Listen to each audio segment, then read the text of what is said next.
મારી વહુ અને તેના પરિવારે લગ્નની વર્ષગાંઠનું ડિનર પૂરું કરી દીધું. જ્યારે હું ત્યાં પહોંચી તેણે હસતા હસતા કહ્યું, અરે તમે મોડા આવ્યા, શું તમે બિલ ચૂકવશો? હા હા, મારા દીકરાએ હસતા હસતા કહ્યું, તમે હંમેશની જેમ ગડબડ કરી દીધી. તમે મોડા કેમ આવ્યા? ત્યારે મને અહેસાસ થયો કે મને બરાબર તે જ સમયે બોલાવવામાં આવી હતી જ્યારે ડિનર પૂરું થવાનું હતું. સર, મેં મેનેજરને ફોન કર્યો અને અચાનક તેમના ચહેરા પીળા પડી ગયા. તે ખૂબ જ સ્પષ્ટ હતું. ધ ઇમ્પિરિયલ ગાર્ડનના એર કન્ડિશનરે મારા ચહેરા પર ઠંડી હવા આપી જ્યારે હું કાચના દરવાજામાંથી અંદર ગઈ. સમય બરાબર 8:30 વાગ્યાનો હતો. હું હંમેશની જેમ સમયસર હતી. જેમ મેં મારા 68 વર્ષોમાં કર્યું છે. મેં મારો ભૂરા રંગનો ચામડાનો બેગ લીધો જે અર્જુને મને 20 વર્ષ પહેલાં આપ્યો હતો અને વાઇન રંગનું સ્વેટર પહેર્યું હતું જે મને વધારે દેખાડો કર્યા વિના સુંદર મહેસૂસ કરાવી રહ્યું હતું. મેં પાછળની બાજુએ એક મોટી ટેબલ જોઈ જે લોકોથી ભરેલી હતી, પણ ખાવાના નામે કંઈ નહોતું. માત્ર ગંદી પ્લેટો, અધૂરા વાઇનના ગ્લાસ અને વાળી દીધેલા નેપકિન હતા. માખણ અને લસણની સુગંધ હજી પણ હવામાં હતી, જાણે મારી મજાક ઉડાવી રહી હોય. મારી વહુ વલેરિયાએ મને સૌથી પહેલાં જોઈ.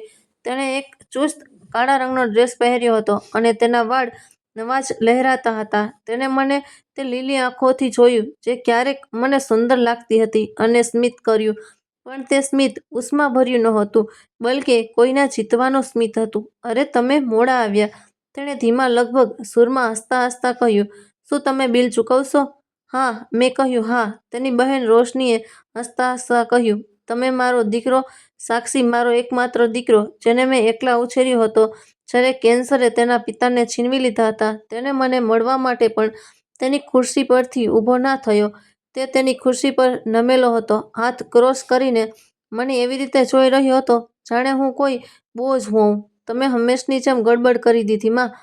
તેણે તે લહેજામાં કહ્યું કે જાણે તેણે વલેરિયા પાસેથી શીખ્યો હતો. તે લહેજો મજાક અને દયાનું મિશ્રણ હતું. તમે મોડા કેમ આવ્યા? આ વાક્ય મારા પેટમાં પથ્થર પડવા જેવું લાગ્યું. મેં મારો મોબાઈલ કાઢ્યો અને વલેરિયાનો મેસેજ જોયો. ત્યાં હતું, સાસુમાં, લગ્નની વર્ષગાંઠનું ડિનર 8:30 વાગ્યે ઇમ્પિરિયલ ગાર્ડનમાં, ભૂલશો નહીં. મેં રેસ્ટોરન્ટની દિવાલ પરની ઘડિયાળ જોઈ. તેના કાંટા 8:30 વાગ્યે બતાવી રહ્યા હતા. હું મોડી નહોતી આવી. હું બરાબર તે જ સમયે આવી જ્યારે મને કહેવામાં આવ્યું હતું. અને ત્યારે મને વીજળીના આંચકાની જેમ સમજાયું કે મને જાણી જોઈને તે સમયે બોલાવવામાં આવી હતી જ્યારે ડિનર પૂરું થઈ ચૂક્યું હતું, જેથી હું એક ભોજનનું બિલ ચૂકવું જે મેં ક્યારેય ખાધું નહોતું. મેં મહેસૂસ કર્યું કે જમીન મારા પગ નીચેથી હલી રહી છે. ટેબલ પર બધા લોકો હતા. વલેરિયા, રોશની, વલેરિયાની માં દીપ્તિ જેણે નકલી મોતીની માળા પહેરી હતી, વલેરિયાનો પિતરાઈ ભાઈ, તેની કાકી અને 3 અન્ય લોકો જેને હું જાણતી નહોતી. કુલ મળીને 9 લોકો. બધા હસતા હતા. બધા મને એવી રીતે જોઈ રહ્યા હતા જાણે હું આ રાતનો મજાક હોઉં. એક વેઇટર એક ટ્રે લઈને આવ્યો. તેના પર એક બિલ એક નાની કાળા ચામડાની પોટલીમાં રાખેલું હતું. આ બિલ છે, મેડમ, તેણે વ્યાવસાયિક અવાજમાં કહ્યું. મેં તેને ખોલ્યું. મારા હાથ સહેજ ધ્રુજી રહ્યા હતા. 87,050 રૂપિયા. 87,050 રૂપિયા એક ડિનર માટે જે મેં ખાધું નહોતું. મેં એટ શેમ્પેન, લોબસ્ટર, બકરીના ચીઝનું એપેટાઇઝર, રાસબેરીની ડેઝર્ટ, મેનૂમાં સૌથી મોંઘું બધું. વલેરિયા મને તે સ્મિત સાથે જોઈ રહી હતી. સાક્ષી મારી આંખોથી બચી રહ્યો હતો. બાકીના લોકો મારામાં કંઈક જોઈ રહ્યા હતા, કંઈક એવું જે 3 વર્ષથી સૂઈ રહ્યું હતું, હવે જાગવા લાગ્યું. મેં બિલ બંધ કર્યું, ઊંડો શ્વાસ લીધો અને પહેલાંની જેમ મારું વોલેટ કાઢવાને બદલે, જેમ મેં ડઝનેક વાર કર્યું હતું, મેં હાથ ઊંચો કર્યો અને મેનેજરને બોલાવ્યો. મયુર, મેં દ્રઢ અવાજમાં કહ્યું, શું તમે એક ક્ષણ આવી શકો છો? મેં જોયું કે વલેરિયાનું સ્મિત એક ક્ષણ માટે ડગમગ્યું, પણ મેં તેને જોઈ લીધો. મયુર તેના બેદાગ સૂટ અને તે બર્ગન્ડી ટાઈ સાથે આવ્યો જે તે હંમેશા પહેરે છે. તે મારી જૂની સહકર્મી મર્સીનો દીકરો છે જે એક અકાઉન્ટિંગ ફર્મમાં કામ કરતી હતી. એક ગંભીર વ્યાવસાયિક માણસ જેના પર મને પૂરો વિશ્વાસ હતો. શ્રીમતી રેયસ, તેણે સન્માન સાથે માથું નમાવતા કહ્યું. નમસ્તે મયુર, આ ટેબલ પર તમે કયા સમયે યજમાનની અપેક્ષા રાખી હતી? મેં તેને સીધી આંખોમાં જોતાં પૂછ્યું. તે એક સેકન્ડ માટે પણ અચકાયો નહીં. 6:30 વાગ્યે, મેડમ. તેઓ બરાબર સમય પર આવ્યા હતા. તે પછીની શાંતિ એટલી ગાઢ હતી કે તેને છરીથી કાપી શકાય તેમ નહોતું. વલેરિયાએ હસવાનું બંધ કરી દીધું. સાક્ષી તેની ખુરશી પર સીધો બેસી ગયો. રોશનીએ તેની બહેન તરફ મોટી આંખોથી જોયું. અને મને કયા સમયે બોલાવવામાં આવી? મેં ઊંચા અવાજમાં પૂછ્યું, જેથી બધા સાંભળી શકે. 8:30 વાગ્યે. મારી જાણકારી મુજબ, મયુરે જવાબ આપ્યો. બિલકુલ. મેં કહ્યું, મારો અવાજ વર્ષોમાં જેટલો તેજ હતો તેટલો જ હતો. પછી મયુરે કંઈક એવું કહ્યું જે મને ખબર હતી કે તે કહેવાનો છે, કંઈક જે અમે એક સપ્તાહ પહેલા આયોજન કર્યું હતું. જ્યારે મેં તેને મારી સ્થિતિ જણાવી હતી. શ્રીમતી રૈયસ, તમારી કાયમી વીઆઈપી ટેબલ 6 વાગ્યાથી તૈયાર છે. તમે તમારી રાહ જોઈ રહ્યા હતા. મેં જોયું કે વલેરિયાનો રંગ ઉડી ગયો. કાયમી ટેબલ? તેણે બબડાવ્યું. બિલકુલ, મયુરે પૂરી સ્વાભાવિકતા સાથે કહ્યું. શ્રીમતી રૈયસ આ રેસ્ટોરન્ટમાં ભાગીદાર છે.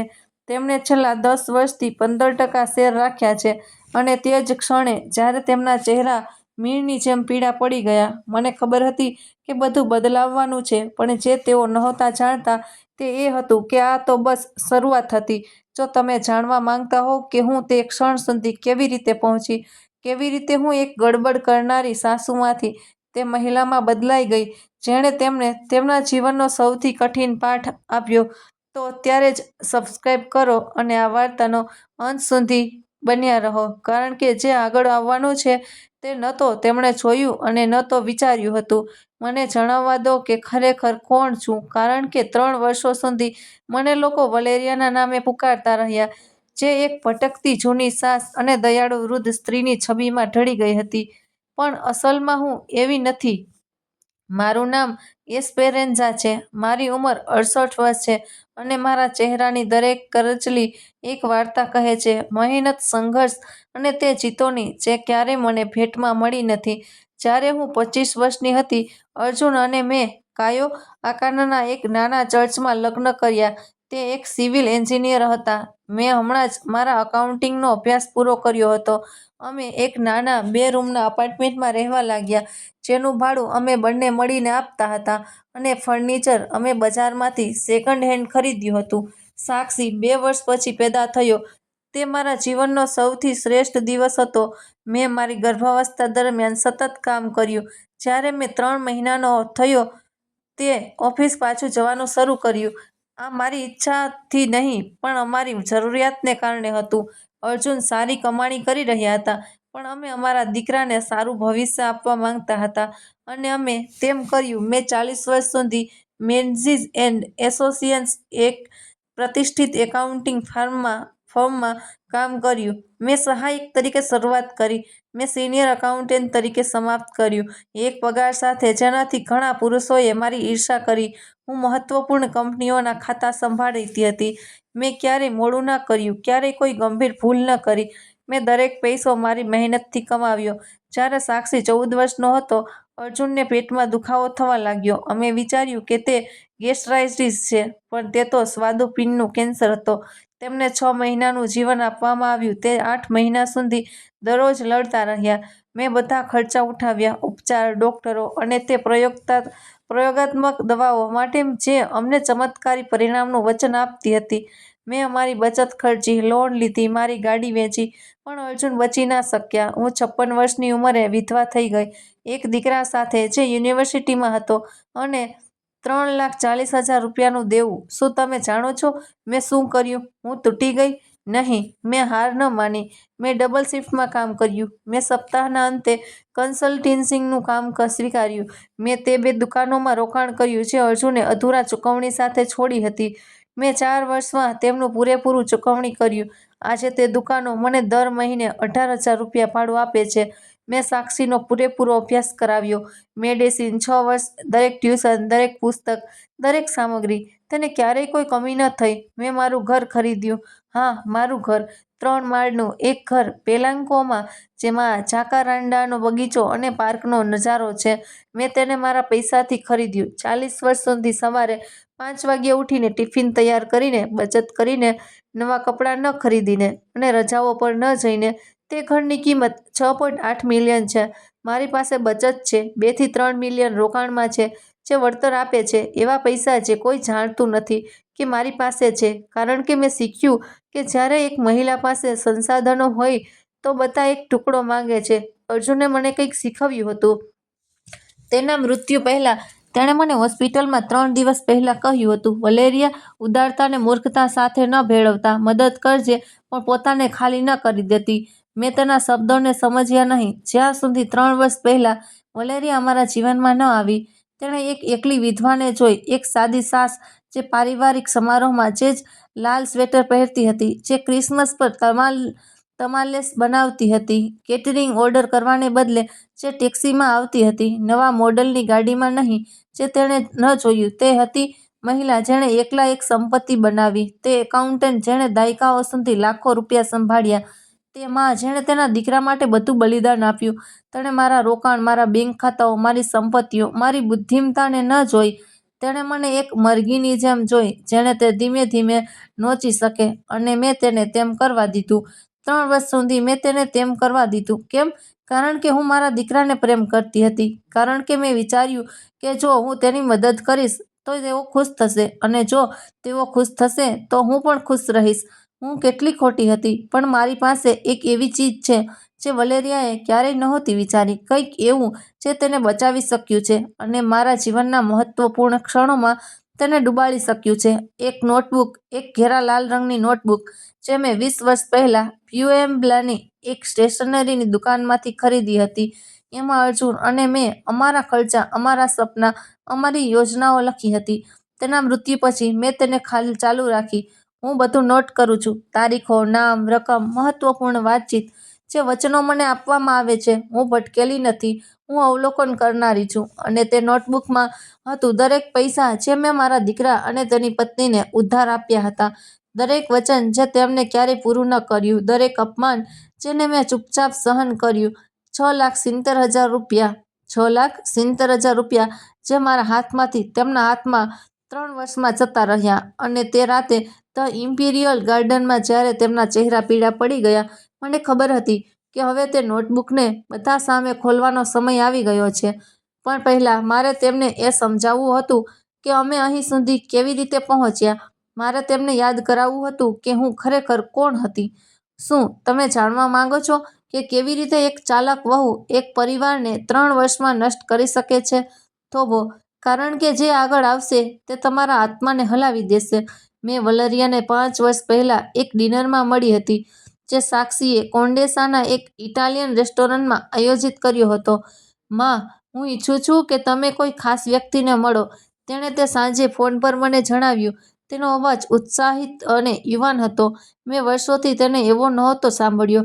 મેં સફેદ ફૂલોનો એક ગુલદસ્તો લઈ જઈને વિચાર્યું કે આ એક અંગત મુલાકાત હશે. પણ જ્યારે હું રેસ્ટોરન્ટમાં દાખલ થઈ તો ત્યાં એક મોટું મેઝ હતું. ત્યાં વલેરિયાના માતાપિતા, તેની બહેન રોશની અને 3 અન્ય સગા હતા, જેનાથી તેમણે મને એટલી જલ્દી મળાવ્યો કે હું તેમના નામ તરત ભૂલી ગઈ.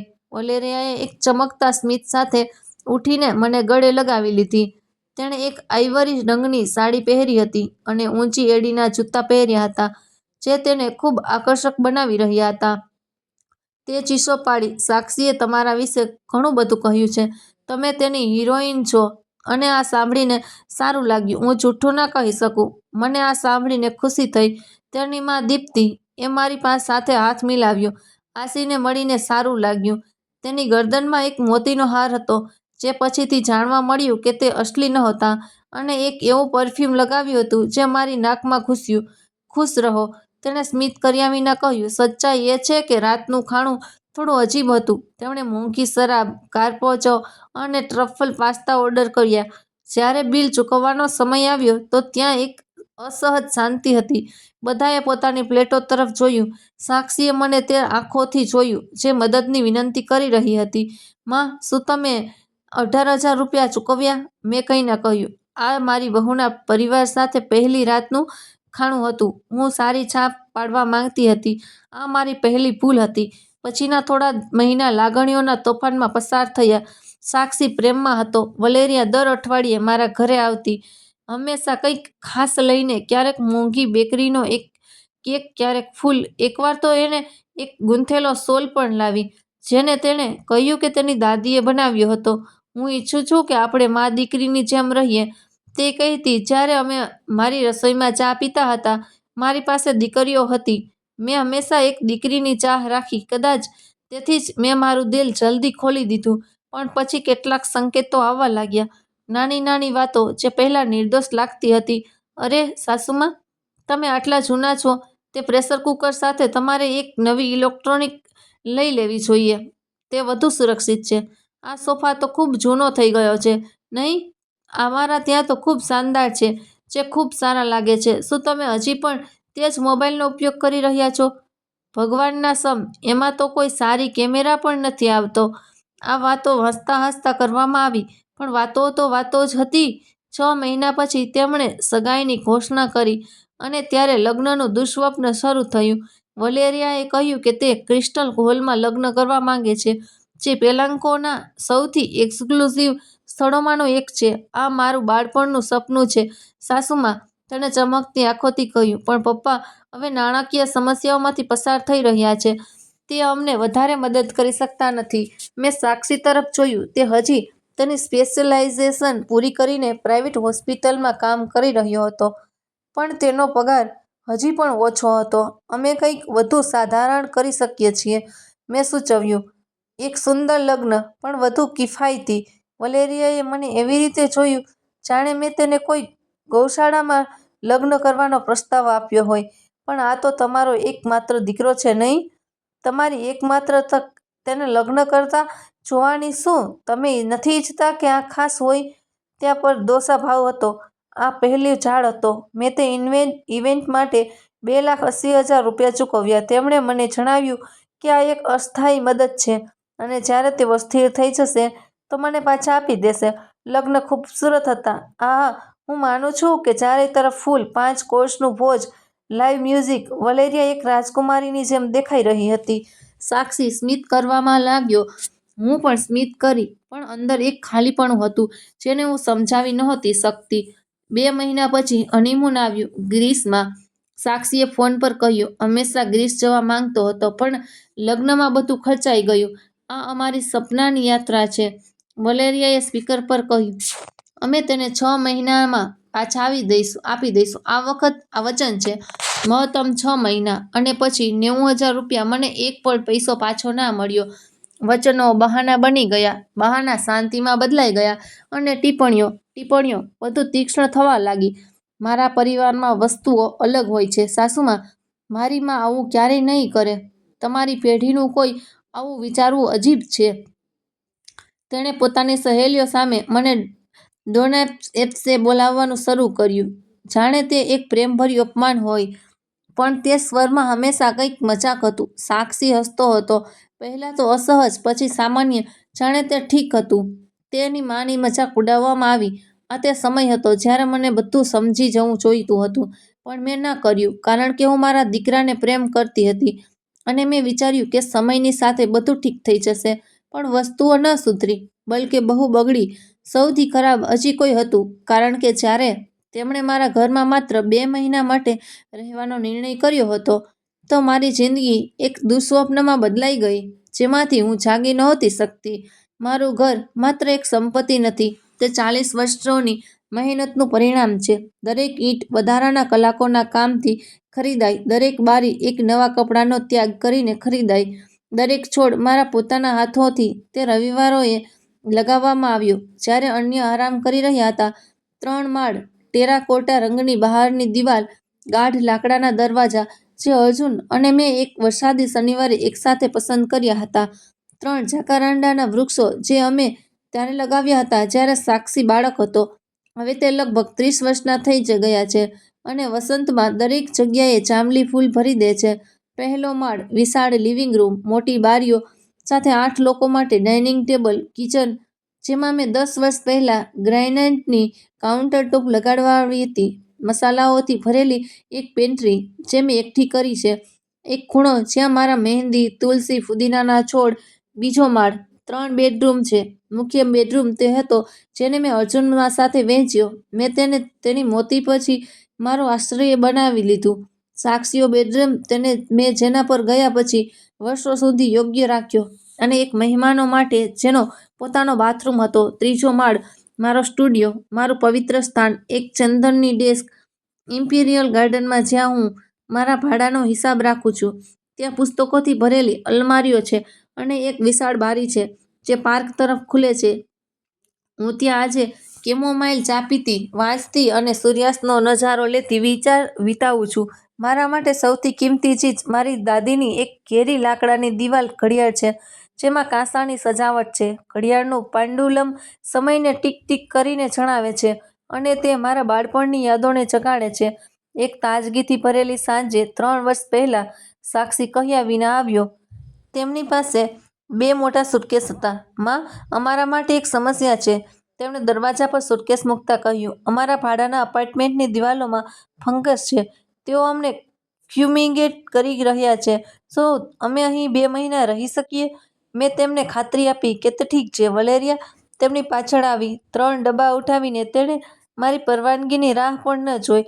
હે સાસુમા, તમે અમારી જાન બચાવી રહ્યા છો. તેણે મારા ગાલ પર ચુંબન કરતાં કહ્યું, 2 મહિના અને અમે ચાલ્યા જઈશું. આ મારું વચન છે. પણ તે 2 મહિના 14માં બદલાઈ ગયા. પહેલા અઠવાડિયામાં બધું સહન કરી શકાય તેવું હતું. તેમણે બીજા માળ પર મહેમાનોના રૂમમાં શિફ્ટ કરી દીધું. હું મુખ્ય રૂમમાં હતી. ત્રીજા માળ પર મારો કબજો હતો, પણ વલેરિયા સાથે યોજનાઓ હતી. સાસુમા, આ ડાઇનિંગ રૂમ ખૂબ અંધારું છે. શું હું કેટલાક હળવા પડદા લગાવી શકું? જેણે જવાબની રાહ જોઈ વિના જ 3 દિવસની અંદર બેજ રંગના પડદા લગાવી દીધા. આ રૂમને થોડો મોડર્ન બનાવવો જોઈએ. શું તમે વિચારો છો કે તમે આ ફર્નિચરને હટાવી દઈએ? જે સોફા મેં અર્જુન સાથે લગ્નના સમયે ખરીદ્યા હતા, તે સ્ટોર રૂમમાં જતો રહ્યો. તેની જગ્યાએ એક ગ્રે સોફા આવી ગયો છે, જે તેણે છૂટ પર ખરીદ્યો હતો. હે સાસુમા, આ મેઝપોશ ડાઘવાળો છે. તે મારી માનો ભરતકામ કરેલો મેઝપોશ હતો. 50 વર્ષનો પારંપરિક ઇતિહાસ. તે ખૂબ જૂનો દેખાઈ રહ્યો હતો. સાસુમા, મને તેને ફેંકવા પડ્યો. તેણે આ મારા રસોઈમાં અનાજ ખાતા કહ્યું. હું સ્તબ્ધ રહી ગઈ. મારા શબ્દો ગળામાં અટવાઈ ગયા. કંઈ વાંધો નહીં, મેં જૂઠું બોલ્યું. સાક્ષીએ તો પોતાની નજર પણ મોબાઈલથી ન હટાવી. વસ્તુઓ ગાયબ થવા લાગી. ક્રિસમસ પર જે ચાના વાસણો અમે ઉપયોગ કરતા હતા, એક ટુકડો તૂટી ગયો. સાસુમા, મેં બાકીનાને દાન કરી દીધા. એક અધૂરો સેટ ક્યાં કામનો? મારા માતા-પિતાની તસવીરો, જે હોલમાં લટકેલી હતી, તેને મેં એક બોક્સમાં રાખી દીધી. એક દિવસ સફાઈ કરતા મેં કંઈક એવું જોયું જેણે મારું દિલ ચૂર કરી દીધું. કિચનના કચરામાં ઈંડાના છિલકાઓ અને કોફીના અવશેષોની વચ્ચે અર્જુનની સગાઈની વીંટી પડી હતી, જે તેણે મને કાયો આકારના પાર્કમાં આપી હતી. મેં ધ્રુજતા તેને બહાર કાઢ્યો. મને માફ કરજો, સાસુમા, વલેરિયાએ કહ્યું. જ્યારે મેં તેને પૂછ્યું, હું તમારા બુરાને સાફ કરી રહી હતી અને વિચાર્યું કે આ નકામી ચીજ છે. તેણે મને કોઈ પસ્તાવા વિના તે લીલી આંખોથી જોયું. શું મારે તેને કચરામાં શોધવી? મેં બસ એક ધીમા અવાજમાં કહ્યું, અરે, આ સારું છે. તમારે તેને સાફ કરાવવું જોઈએ. તે ખૂબ ખરાબ દેખાય છે. તે રાતે મેં તે વીંટીને ગળે લગાવીને કલાકો સુધી રડ્યા. પછી સૌથી ખરાબ વાત તો એ હતી કે વલેરિયાને ન કેવળ મારા ઘરમાં કબજો કરી લીધો હતો, પણ તેણે પોતાના પરિવારને પણ આમંત્રિત કરી દીધો. તેની બહેન રોશની માત્ર સપ્તાહના અંતે આવવા લાગી. 3 સપ્તાહ પછી તેના કપડાં સાક્ષીના રૂમમાં અલમારીમાં હતા. તેની માં, દીપ્તિ, અમને મળવા આવી હતી. 4 દિવસ સુધી રોકાઈ ગઈ. તે મારી રસોઈ, મારી બેઠક, મારી ટીવીનો ઉપયોગ કરતી હતી. મારી માં એકલી મહેસૂસ કરી રહી છે. વલેરિયા સમજાવતી, શું તમને ખુશી નથી કે તમારી પાસે કંપની છે? સાસુમા, મારો આશ્રયસ્થાન હવે પહેલાંની જેમ તુલસી અને કોફીની સુગંધ ન હતું. તે દીપ્તિની સસ્તી ખુશ્બુ, રોશનીના વાળના જેલ અને તે ખાવાની ગંધથી ભરેલું હતું જે મેં નહોતું બનાવ્યું. મારું આશ્રય એક ફ્રી હોટલમાં બદલાઈ ગયું હતું. જ્યારે મેં કોશિશ કરી કે હું મારી વાત કહું, તો સાક્ષી કહેતો, માં, આ ફક્ત થોડા મહિનાઓ માટે છે. આના પર વધારીને વાત ના કરો. થોડા મહિના 1 વર્ષમાં બદલાઈ ગયા અને પછી મારો 68મો જન્મદિવસ આવ્યો. તે દિવસ જ્યારે મારામાં કંઈક તૂટી ગયું. મેં વિચાર્યું કે તે દિવસે મારો પરિવાર મને ઉજવશે, પણ હું ખોટી હતી. તે દિવસે મેં વિચાર્યું કે તેમના માટે હું માતૃસત્તા નહીં, પણ એક નોકરાણી હતી. જો હું તમને પૂછું કે વિશ્વાસની કિંમત શું છે, તો તમે શું જવાબ આપશો? હું તમને જણાવું કે તેને ખાવામાં મને કેટલો ખર્ચ થયો? 6,70,000 રૂપિયા, જે મારા ખાતામાંથી 36 મહિનામાં નીકળ્યા. આ પૈસા મેં ઉધાર આપ્યા હતા. કોઈ વળતરના વચ્ચેનો ભાગ અને મને જણાવો કે પ્રેમ કરનારી માં કેવી રીતે એટીએમની બદલાય છે. બધું લગ્નના થોડા મહિના પછી શરૂ થયું. સાક્ષી એક સાંજે ચિંતિત ચહેરા સાથે આવ્યો. તેણે વલેરિયા સાથે હતા તેના ખોળામાં હાથોને લપેટીને બેઠી હતી. તે નિર્દોષતાને તે અંદાજ પર ઝાંટતી હતી. હોસ્પિટલે મને મારું ક્લિનિક ખરીદવાનો પ્રયાસ આપ્યો, સાક્ષીએ આગળ કહ્યું. આ એક અનોખો અવસર છે, પણ મારે તે કાર માટે 1,80,000 રૂપિયાની અગ્રિમ રકમ આપવી પડશે, જે અમને જોઈએ છે. મારી કાર વિના હું ઘરે દર્દીઓનો ઈલાજ કરી શકતો નથી. અમે તેને 1 વર્ષમાં ચૂકવી દઈશું, સાસુમા, વલેરિયાએ ઉમેર્યું. જો તમે ઈચ્છો તો વ્યાજ પણ આપી દઈશું. આ વાત દીકરાના ભવિષ્યમાં રોકાણ છે. મેં સાક્ષી તરફ જોયું. મારી બચતના પૈસા કટોકટી માટે હતા. મારી વૃદ્ધાવસ્થા માટે પણ. તે મારો દીકરો હતો, મારો એકમાત્ર પરિવાર. બીજા દિવસે મેં 1,80,000 રૂપિયા ટ્રાન્સફર કરી દીધા. હું તેને 1 વર્ષમાં ચૂકવી દઈશ, માં. વચન તેણે ક્યારેય ન ચૂકવ્યું. 3 મહિના પછી વલેરિયાનો વ્યવસાય શરૂ થયો. સાસુમા, હું એક ઓનલાઈન કપડાની દુકાન ખોલવા જઈ રહી છું, તેણે ઉત્સાહથી સમજાવ્યું. વિશિષ્ટ ડિઝાઇનર મારી પાસે પહેલાથી જ સપ્લાયર છે. બસ મને ઇન્વેન્ટરી માટે પ્રારંભિક મૂડી જોઈએ. કેટલી? મેં સતર્કતાથી પૂછ્યું. 2,40,000 રૂપિયા. અને ખબર છે કે આ બહુ છે, પણ 6 મહિનામાં તમે તમારું રોકાણ પાછું મેળવી લેશો. હું તમને નફાનો 20% આપીશ. સાક્ષીએ મારી તરફ વિનંતીભરી નજરોથી કહ્યું. માં, આ વલેરિયાનું સપનું છે અને તે ખૂબ લાભદાયક હોઈ શકે છે. મેં ટ્રાન્સફર કરી દીધા. મેં એક કાગળ પર સહી કરી, જેને વલેરિયાએ હાથથી લખ્યો હતો, જેમાં તેણે વચન આપ્યું હતું કે તે 8 મહિનામાં પૈસા પાછા કરશે. તે દુકાન ક્યારેય અસ્તિત્વમાં ન આવી. જ્યારે મેં 2 મહિના પછી તેના વિશે પૂછ્યું તો વલેરિયાએ ખભા ઊંચા કર્યા. બજાર બહુ સ્પર્ધાત્મક હતું, સાસુમા. મને તેને બંધ કરવું પડ્યું, પણ ચિંતા ન કરો, હું જ્યારે પણ શક્ય હશે તેમણે પૈસા પાછા કરી દઈશ. તે ન કરી શકાય. વલેરિયાની તબીબી કટોકટી હતી. મારી નાકમાં સમસ્યા છે, સાસુમા, તેણે એક મંગળવારની સવારે મને કહ્યું. ડોક્ટર કહે છે કે મારે સર્જરીની જરૂર છે. આ માત્ર સ્વાસ્થ્ય માટે છે. હું રાત્રે યોગ્ય રીતે શ્વાસ નથી લઈ શકતો. 93,000 રૂપિયાની નકામી સર્જરી, એક સંપૂર્ણપણે એસ્થેટિક સર્જરી, જેને તેણે તબીબી આવશ્યકતા કહી. હું તેને 4 મહિના ચૂકવી દઈશ, સાસુમા. આ મારું સ્વાસ્થ્ય છે. તમે સમજો છો? તેણે પૈસા પાછા ન કર્યા. પછી તે કેન્કુનની યાત્રા આવી. આ એક પારિવારિક યાત્રા, જેથી સંબંધો મજબૂત થાય. તેમણે કહ્યું. હું આમંત્રિત નહોતી, પણ મારા પૈસા હતા. 70,000 રૂપિયા ક્રેડિટ કાર્ડના દેવા, જે તેઓ ચૂકવી નહોતા શકતા. બીજા 25,000 રૂપિયા. દર વખતે તે જ વાર્તા, તે જ વચન, તે જ શાંતિ. હું બધું મારી નોટબુકમાં લખતી હતી. ઘેરો લાલ, તારીખ, રકમ, ચૂકવણીનું વચન. જ્યારે તે મળતી તો સહી, પાનું દર પાનું, સંખ્યા દર સંખ્યા. અને જ્યારે પણ મેં પૈસા વિશે પૂછ્યું, ઉત્તર તે જ હતો. આવતા મહિને. માં, આ સમયે વસ્તુઓ કઠિન છે, સાસુમા. તમે પહેલાથી જ પૈસા લઈ ચૂક્યા છો. શું આ અંતિમ વાક્ય વલેરિયાએ રોશનીની સામે કહ્યું. બંને હસી પડી. તે તેની માં છે, તેને મદદ કરવી જોઈએ. માતાઓનું આ જ તો કામ છે, નહીં? પણ જે વાત મને સૌથી વધારે દુઃખી કરતી હતી તે એ હતી કે તે તેમની સાફી મોલમાંથી એક શનિવારની બપોરે બહાર નીકળતા જોયા. હું બજારમાંથી કેટલીક જરૂરી વસ્તુઓ લઈને પાછી ફરી રહી હતી. મારી પાસે શાકભાજીઓ અને ફળો સાથે ખરીદીની થેલીઓ હતી, અને મેં તેમને લુઈ વિન્ટોનની થેલીઓ સાથે બહાર આવતા જોયા. 5 મોટી થેલીઓ હતી. સાક્ષીએ 2 થેલીઓ ઉઠાવી. વલેરિયાના ખભા પર એક નવો બેગ હતો. રોશની તેમની સાથે હતી, અને તેની પાસે 3 થેલીઓ હતી.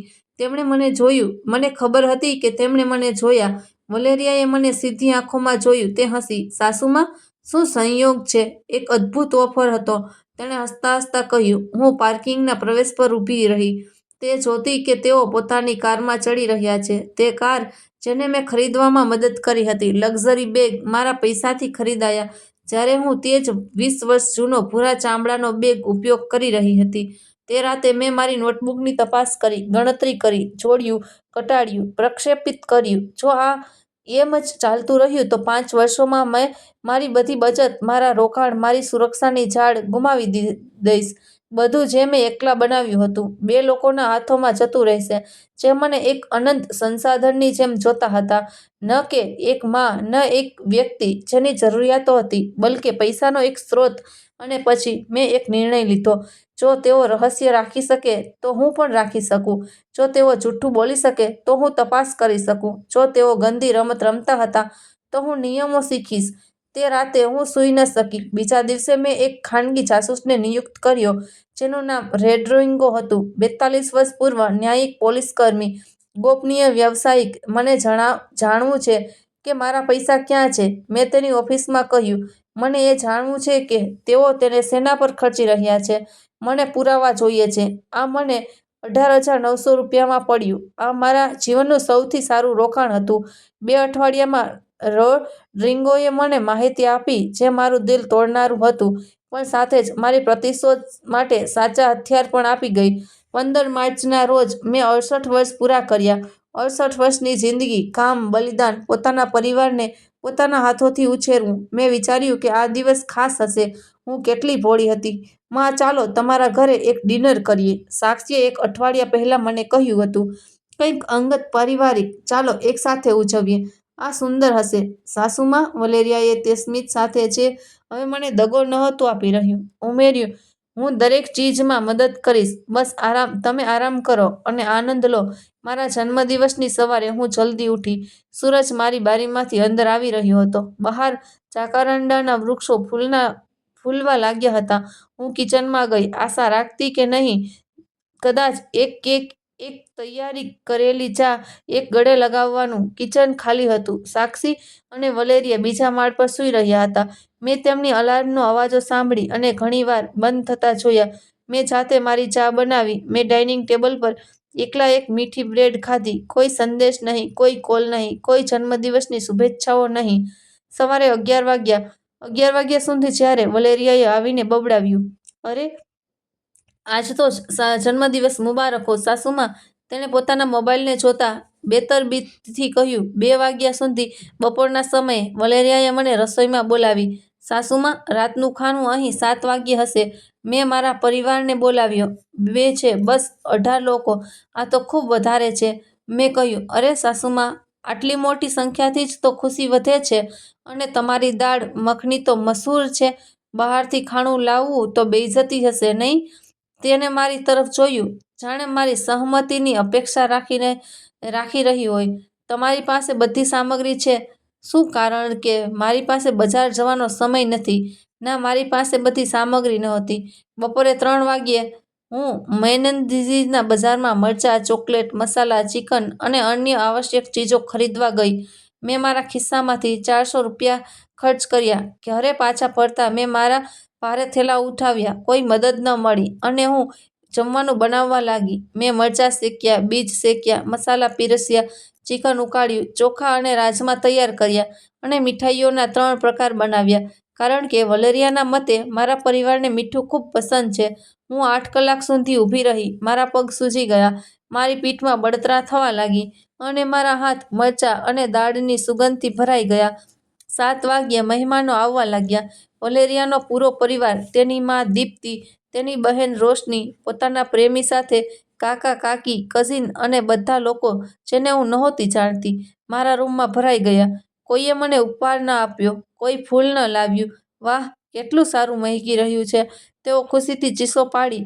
મેં જમવાનું પીરસ્યું, 23 થાળીઓ ભરી, તેમને મેજ પર રાખ્યા, ચમચીઓ અને કાંચ સજાવ્યા. અને ફરીથી અને ટોર્ટિલાસ લાવવા ગઈ. હું મારી ખુદની પાર્ટીની નોકરાણી બની ગઈ. મારા જન્મદિવસ પર મારા જ ઘરમાં વલેરિયાએ મારી જ મેજની સરાણે બેસીને મારા દ્વારા ખરીદાયેલા શરાબ સાથે ટોસ્ટ કર્યું. પરિવાર માટે, તેણે પોતાની ગ્લાસ ઉઠાવતા કહ્યું. એક સાથે હોવા માટે. બધાએ તાળીઓ પાડી. કોઈએ મારા માટે ટોસ્ટ ન કર્યું. તેમણે પેટ ભરીને ખાધું, હસ્યા, મજાક કરી, તસવીરો ખેંચી. સાક્ષીએ ઇન્સ્ટાગ્રામ પર સ્ટોરી પોસ્ટ કરી, પરિવારનું આદર્શ ડિનર. તેણે લખ્યું, હું રસોઈમાં વાસણો ધોઈ રહી હતી. રાત્રે 11 વાગ્યે, જ્યારે બધા ચાલ્યા ગયા, રોશની મારી પાસેથી પસાર થઈ. તે ફોન પર વાત કરી રહી હતી. કેટલું સારું છે કે આજે મારી સાસ આટલી મદદગાર છે, તેણે હસતા હસતા કોઈને કહ્યું. ફ્રીમાં કામ કરનારી મારી બહેન તો ખૂબ ભાગ્યશાળી છે. તેણે જોયું કે હું ત્યાં હતી, સ્મિત કરી અને આગળ વધી ગઈ. હું રાત્રે 12 વાગ્યે મારા રૂમમાં ગઈ. કોઈએ મને જન્મદિવસનું ગીત ન ગાયું, કોઈએ મને ગળે ન લગાવી, કોઈએ ન કહ્યું, જમવાનું બનાવવા માટે આભાર. માં, મેં મારા પલંગ પર બેસીને મારી અલમારીના ડ્રોઅરમાંથી એક લાલ ડાયરી કાઢી અને ધ્રુજતા હાથથી લખવા લાગી. 15 માર્ચ, મારો 68મો જન્મદિવસ. તે દિવસ જ્યારે હું મારી નોકરાણી બની ગઈ. તે દિવસ જ્યારે મેં નક્કી કર્યું કે આ બધું સમાપ્ત થવું જોઈએ. અને મેં મારા ઓશિકાથી લપટીને સવારે 4 વાગ્યા સુધી રડી.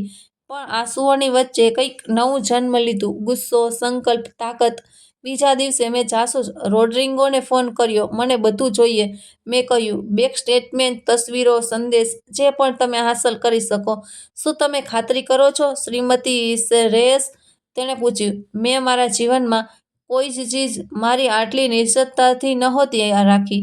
મારી પરિવર્તનની યાત્રા શરૂ થઈ ચૂકી હતી, પણ તેમને તેનો કોઈ અંદાજો નહોતો.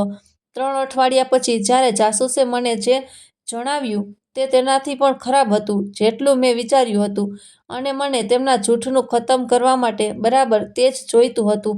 મારા જન્મદિવસના 3 દિવસ પછી મેં મારી લાલ ડાયરીને મારા 3જા માળના સ્ટુડિયોમાં સેન્ડ્રોની ડેસ્ક પર ખોલી.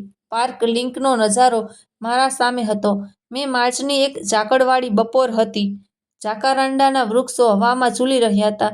મેં પાનાં પલટ્યા. મારી જિંદગીના 36 મહિના સંખ્યાઓ અને તારીખોમાં સમાયેલા હતા. દરેક દેવું, દરેક તૂટેલું વચન, દરેક અપમાન જે મેં ચૂપચાપ સહન કર્યું હતું. 1,80,000 રૂપિયા કારના ડાઉન પેમેન્ટ માટે ટ્રાન્સફર. ચૂકવણીનું વચન 1 વર્ષ. હજી સુધી પ્રાપ્ત ચૂકવણી શૂન્ય. 2,40,000 રૂપિયા વલેરિયાની ઓનલાઈન દુકાનમાં રોકાણ માટે વસૂલીનું વચન. 8 મહિનામાં નફો. દુકાન ક્યારેય અસ્તિત્વમાં જ ન આવી. 93,000 રૂપિયા વલેરિયાની સર્જરી. સંપૂર્ણપણે કોસ્મેટિક નાકની સર્જરી. પાનું દર પાનું જૂઠ, દર જૂઠ. કુલ 6,70,000 રૂપિયા. પણ મને ખબર હતી કે પૈસા માત્ર બરફના પહાડની ટોચ છે. મેં મારી ખુદની તપાસ શરૂ કરી. 3 રાતો પછી જ્યારે તેઓ સૂઈ રહ્યા હતા, હું બીજા માળ પર ગઈ. તેમના રૂમનો દરવાજો ખુલ્લો હતો. મેં સાક્ષીના નસકોરા સાંભળ્યા. મેં ચૂપચાપ તે રૂમમાં પ્રવેશ કર્યો જે પહેલાં મહેમાનોનો હતો અને હવે તેઓ તેને પોતાનું સ્થાન કહેતા હતા. ડેસ્ક પર કાગળો, બિલ, સ્ટેટમેન્ટ હતા. મેં મારા મોબાઈલથી બધાની તસવીરો ખેંચી. મારા હાથ એટલા ધ્રુજી રહ્યા હતા કે કેટલીક તસવીરો ઝાંખી થઈ ગઈ અને મને તેમને ફરીથી લેવી પડી. અને ત્યારે મેં કંઈક એવું જોયું જેણે મારી ધડકન રોકી દીધી. એક બેંક સ્ટેટમેન્ટ, સાક્ષી અને વલેરિયાનું સંયુક્ત ખાતું. શેષ 3,40,000 રૂપિયા. 3,40,000 રૂપિયા બચાવેલા. જ્યારે મને જણાવવામાં આવ્યું કે તેઓ મને ચૂકવણી નથી કરી શકતા, જ્યારે તેઓ મારાથી વધુ પૈસાની માંગ કરી રહ્યા હતા, જ્યારે હું પૈસા બચાવવા માટે રાજમા ખાઈ રહી હતી અને તેઓ લુઈ વિન્ટોન ખરીદી રહ્યા હતા, તેમની પાસે બેંકમાં 3,40,000 રૂપિયા હતા. મેં બધું જ તસવીરો ખેંચી, પૂરા સ્ટેટમેન્ટ, તારીખો, લેવડ-દેવડ. મેં બધું ઘણી ચીજો શોધી. મોંઘા રેસ્ટોરન્ટના બિલ એક જ રાતમાં 12,000 રૂપિયા. સ્પાની રસીદો 8,500 રૂપિયા. મસાજ અને ફેશિયલ માટે સલુમ માટે વિમાન ટિકિટ 35,000 રૂપિયા. તે સપ્તાહના અંતે તેમણે જણાવ્યું કે તેઓ એક બીમાર મિત્રને મળવા જઈ રહ્યા છે. મેં બધું જ તસવીરો ખેંચી. પણ મને ખબર હતી કે મને બધું જોઈએ. મને વ્યવસાયિક પુરાવા જોઈએ. એવા પુરાવા જે કોઈ પણ બહાનાને સહન કરી શકે. બીજા દિવસે મેં જાસૂસ રોડ્રિગોને ફોન કર્યો. અમે શહેરના એક કેફેમાં મળ્યા. તે એક કાળા પોર્ટફોલિયો સાથે આવ્યો. આની કિંમત તમને 80,000 રૂપિયા પડશે, તેણે સીધેસીધું કહ્યું. પણ હું તમને તે બધું જ અપાવી દઈશ જે તમને જોઈએ. બેંક સ્ટેટમેન્ટ, ખરીદીનો ઇતિહાસ, મૂવમેન્ટ ટ્રેકિંગ, તસવીરો, બધું જ કાયદેસર છે. કાયદેસર કરીએ છીએ, મેં કોઈ સંકોચ વિના કહ્યું. મેં ત્યાં જ કેશમાં ચૂકવણી કર્યું. રોડ્રિગો ઝડપથી કામ કરવા લાગ્યો. 2 અઠવાડિયા પછી તેણે મને પોતાના દફતરમાં બોલાવી. તે એક નાનકડો રૂમ હતો. રોમા કોલોનીમાં દિવાંગો ગ્રે એક ડેસ્ક, 2 ખુરશીઓ. તેણે મારા સામે એક ફોલ્ડર રાખ્યું. શ્રીમતી રેયસ, જે હું તમને બતાવવા જઈ રહ્યો છું તે જોવું સરળ નહીં હોય. તેણે ફોલ્ડર ખોલ્યું અને પહેલી તસવીર સાક્ષી અને વલેરિયા એક BMW ડીલરશીપમાં તારીખ 3 મહિના પહેલાંની. તેઓ એક નવી કારની કિંમત પૂછી રહ્યા હતા.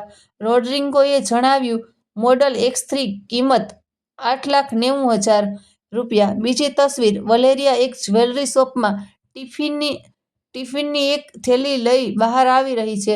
તેણે ₹42,000નું એક ચાંદીનું કંગન ખરીદ્યું, રોડ્રિગોએ કહ્યું. ત્રીજી તસવીર, બંને એક રેસ્ટોરન્ટમાં ટેબલ પર શરાબની બોટલો. આ ડિનર મારા જન્મદિવસના 4 દિવસ પછી થયું. તેની કિંમત ₹9,200 હતી. રોડ્રિગોએ કહ્યું. હું તસવીરો પલટતી રહી. દરેક એક છરો હતો. યાત્રાઓ, કપડાં, રેસ્ટોરન્ટ, તે બધી ફિઝૂલ ખર્ચી જે મારા પૈસાથી થઈ રહી હતી. પણ સૌથી ખરાબ ત્યારે આવ્યું જ્યારે રોડ્રિગોએ પોતાનો લેપટોપ કાઢ્યો અને સ્ક્રીનશોટની એક ફોલ્ડર ખોલી.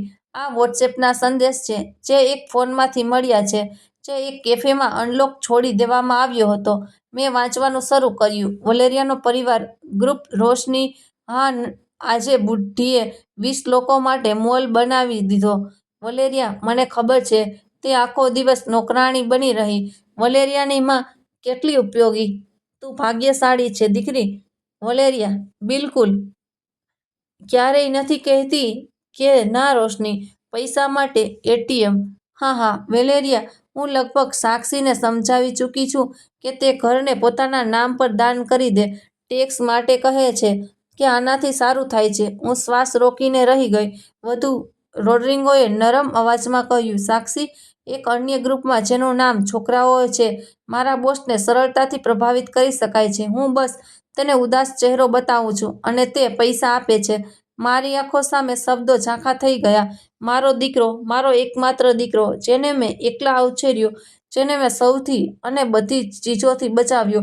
તે મારા વિશે એવી રીતે વાત કરી રહ્યો હતો જાણે હું એક મૂર્ખ છું. એને મજાક માટે દોહવામાં આવે છે. વધુ છે, રોડ્રિગોએ કહ્યું. તેણે એક અન્ય દસ્તાવેજ કાઢ્યો, એક પ્રિન્ટેડ પાનું. આ એ તેમની કારમાં જોયું. તેમણે તેને સીટ પર છોડી દીધો હતો. આ વલેરિયા દ્વારા હાથથી લખાયેલો એક દસ્તાવેજ હતો. એક સૂચિ પ્લાન ઘર. પોલાન્કો એસ્પેને ઘર દાન કરવા માટે મનાવવું. ટેક્સના મુદ્દા પર જણાવવું કે આનાથી સાક્ષી સંપત્તિ કર નહીં ચૂકવે. એક મિત્ર, નોટરીથી કામ કરાવવું. એકવાર સાક્ષીના નામ પર થયા પછી તેને વેચવા માટે મનાવવું. કિંમત $6.8 મિલિયન. ફેબ્રુઆરીના મૂલ્યાંકન અનુસાર પૈસાનો ઉપયોગ, નવું અપાર્ટમેન્ટ, 3 BHK, નવી કાર, $1 મિલિયન. રોશનીનો વેપાર, $500K. બાકી અમારા માટે તેમણે બધું પહેલાથી જ યોજના બનાવી ચૂક્યા હતા. મારું ઘર, તે ઘર જેને મેં ઈંટ કરીને બનાવ્યું, જ્યાં મેં અર્જુન સાથે મળીને જાકારાન્ડાના વૃક્ષો લગાવ્યા હતા, જ્યાં મેં મારા દીકરાને ઉછેર્યો. તેઓ મારાથી આ છીનવી લેવા માંગતા હતા. શ્રીમતી રેયસ, રોડ્રિગોએ કહ્યું. મારી પાસે કાનૂની કાર્યવાહી માટે અથવા તેમને જે રીતે તમે ઇચ્છો સામનો કરવા માટે પર્યાપ્ત પુરાવા છે. મેં ધીમેથી ફોલ્ડર બંધ કર્યું. મારું દિલ ઝડપથી ધડકી રહ્યું હતું, પણ મારું મન સાફ હતું. રોડ્રિગો, મેં તેની આંખોમાં જોતા કહ્યું. મને એક અન્ય ચીજમાં તમારી મદદ જોઈએ. તમને શું જોઈએ છે? મેં સ્મિત કરતા કહ્યું. મને તેમની જીવનની સૌથી યાદગાર પારિવારિક બેઠકની યોજના બનાવવી છે. ધ ઇમ્પિરિયલ ગાર્ડન રેસ્ટોરન્ટ આ અવસર માટે પરફેક્ટ હશે, કારણ કે ક્યારેક ન્યાય ઠંડો પીરસવામાં આવે છે એક ટેબલ પર જ્યાં તેમણે વિચાર્યું કે હું ફરીથી બિલ ચૂકવીશ. મયુર 35 વર્ષનો હતો જ્યારે તેની માં મર્સી અને હું મેન્ડીઝ એન્ડ એસોસિએટ્સમાં સાથે કામ કરતા હતા. મર્સી મારા સાથે 15 વર્ષ સુધીની સહકર્મી હતી, એક પ્રતિભાશાળી મહિલા જે 14 વર્ષ પહેલા બ્રેન સ્ટ્રોકથી ગુજરી ગઈ. મરતા પહેલા તેણે મારાથી પોતાના દીકરાનું ધ્યાન રાખવા માટે કહ્યું. તે એક સારો છોકરો છે, એસ્પે, પણ ક્યારેક તેને અનુભવવાળા લોકોની સલાહની જરૂર હોય છે. મયુરને ઇમ્પિરિયલ ગાર્ડન રેસ્ટોરન્ટનો મેનેજર 3 વર્ષ પહેલા બન્યો. એક શાનદાર જગ્યા, પોલાન્કોમાં, સફેદ મેઝપોશ, શાનદાર કાચના વાસણો, ઊંચા દામ. મેં એક અઠવાડિયા પછી તેને ફોન કર્યો જ્યારે મેં રોડ્રિગો દ્વારા આપેલા પુરાવા જોયા અને એક મંગળવારે બપોરે 3 વાગ્યે રેસ્ટોરન્ટમાં મળ્યા. જ્યારે જગ્યા સુનસાન હતી, ટેબલો ખાલી હતા. ડોના એસ્પેરેન્ઝા, તેણે મને ઉષ્માભેર ગળે લગાવ્યો. તમને મળીને ખુશી થઈ. કેમ છો, મયુર? મેં કહ્યું. મારે તમને કંઈક જણાવવું છે અને તમારી મદદ જોઈએ છે. અમે પાછળના એક ટેબલ પર બેઠા, કોફીનો ઓર્ડર કર્યો અને મેં બધું જ જણાવી દીધું. દરેક ઉધાર લીધેલો પૈસો, દરેક તૂટેલું વચન, દરેક અપમાન, સંદેશ, મજાક, ઘર ચોરવાની યોજના. મયુરે ચૂપચાપ મારી વાત સાંભળી. તેના ચહેરા પર દરેક શબ્દ સાથે કઠોરતા વધતી ગઈ. આ દુરુપયોગ છે, તેણે કહ્યું. જ્યારે મેં પૂરું કર્યું, આર્થિક અને ભાવનાત્મક દુરુપયોગ, મને ખબર છે, મેં જવાબ આપ્યો, અને હું તેને રોકવા જઈ રહી છું, પણ મારે તેને યોગ્ય રીતે કરવા માટે તમારી મદદ જોઈએ. જે પણ જોઈએ. ડોના એસ્પેરેન્ઝા, મારી માએ તમને બહેનની જેમ પ્રેમ કર્યો. હું પણ તમારી ખૂબ ઇજ્જત કરું છું. મેં તેને મારી યોજના સમજાવી. મયુર હસ્યો. તે એક નાનકડું સ્મિત હતું, પણ સંતોષપૂર્ણ. મને ગમે છે, તેણે કહ્યું. મને આ ખૂબ ગમે છે. 3 દિવસ પછી વલેરિયાએ મને ફોન કર્યા. સાસુમા, શું તમે આવતા શનિવારે ફ્રી છો? શેના માટે? મેં જેટલો શક્ય હોય તેટલો તટસ્થ અવાજમાં પૂછ્યું. અમે તમને ડિનર પર આમંત્રિત કરવા માંગીએ છીએ, અમારી લગ્નની વર્ષગાંઠની ઉજવણી કરવા માટે. લગ્નની વર્ષગાંઠ? હા, ધ ઇમ્પિરિયલ ગાર્ડનમાં, પોલાન્કોના તે શાનદાર રેસ્ટોરન્ટમાં. રાત્રે 8:30 વાગ્યે થશે. ઠીક છે, લગ્નની વર્ષગાંઠ. તેણે એ પણ ન જણાવ્યું કે કોની. અને મને આ શાનદાર લાગ્યું. મેં કહ્યું, ઓહ, કેટલું સારું. પછી ત્યાં જ મળીએ. મોડું ન કરતા, ઠીક છે? તમે જાણો છો કે તમે અવારનવાર સમય પર નથી આવતા. તેણે હસતા હસતા ફોન કાપી દીધો. તરત મેં પયુરને ફોન કર્યો. તેમણે હમણાં જ પુષ્ટિ કરી અને કહ્યું, શાનદાર. તેને મારા ઉપર છોડી દો. બીજા દિવસે વલેરિયાએ પોતાની બુકિંગ કરી. મયુરે મને સ્ક્રીનશોટ મોકલ્યા. 9 લોકો માટે બુકિંગ. સાંજે 6 વાગ્યે વલેરિયા સોતોના નામ પર મને 8:30 વાગ્યે બોલાવવામાં આવી હતી. 2 કલાક અને 30 મિનિટ પછી. બરાબર જેમ અમે વિચાર્યું હતું. યોજના સરળ હતી, પણ વિનાશકારી. તેઓ આરામથી રાતનું જમવાનું ખાશે, સૌથી મોંઘું મંગાવશે, આનંદ લેશે, અને હું બરાબર ત્યારે આવીશ જ્યારે તેઓ પૂરું કરશે, ફક્ત બિલ ચૂકવવા માટે. પણ આ વખતે મામલો અલગ હતો, કારણ કે મયુર અને મેં પોતાની ખુદની સરપ્રાઈઝ તૈયાર કરી હતી. શનિવારે મેં ખાસ ધ્યાનથી તૈયારી કરી. મારી વાઇન રંગની સ્વેટર, કાળા પેન્ટ, તે ભૂરા રંગનો ચામડાનો બેગ જે અર્જુને મને આપ્યો હતો, આરામદાયક જૂતા. મેં મારા વાળને પાછળ કર્યા અને હળવો ગુલાબી લિપસ્ટિક લગાવ્યો. બહાર નીકળતા પહેલા મેં અરીસામાં જોયું. અર્જુન, મેં ફૂસફૂસાવ્યું, મને આશા છે કે તમે મારા પર ગર્વ કરશો. મને તેની હાજરીનો અહેસાસ થયો, જેમ હંમેશા જ્યારે મને તેની સૌથી વધારે જરૂર હોય છે. હું રેસ્ટોરન્ટમાં બરાબર 8:30 વાગ્યે પહોંચી, સમય પર, જેમ હું હંમેશા હોઉં છું.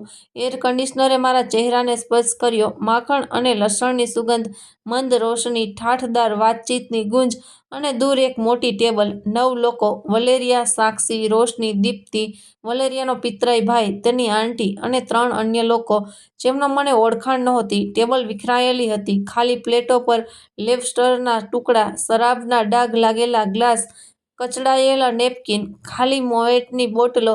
તેમણે મને આવતા જોયું. વલેરિયા હસી. તે હાસ્ય. ઓહ, તમે મોડા આવ્યા. આ શબ્દ બધું શરૂ કરવાના હતા. વેઇટરે મને બિલ આપ્યું.